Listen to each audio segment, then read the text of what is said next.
Today I am going to introduce a new type of spray freeze dryer. The model is TPS-01. Our company has been developing spray freeze dryers since 2011. The early spray freeze dryers need to be used in combination with freeze dryers. TPS-01 is an upgraded version. It's integrated. One equipment can complete the whole process, and it's more convenient to use. The maximum processing capacity of TPS-01 is 3 L per batch.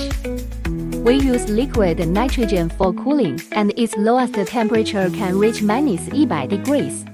This machine has infrared heating function, which makes the whole spray freeze drying process faster. In addition to drying ordinary liquid materials, TPS-01 is very friendly to some highly heat-sensitive materials, and the recovery rate is high. Only 5到10毫升 of materials are needed to complete an experiment. When we use the TPS-01 spray freeze dryer, we first prepare the material, put the feeding tube into the container containing the material, set the parameters on the touch screen, and click to start the whole experiment process. Let me introduce the working process of TPS-01.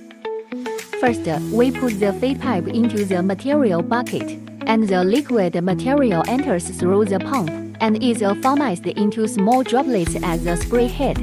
In the freezing environment, it turns into small ice crystals instantly.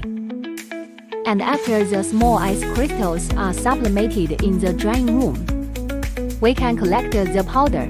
Common spray dryers on the market use heated air to dry the moisture of liquid materials. When the TPS-01 spray freeze dryer is drying, the liquid material doesn't directly meet the heat air.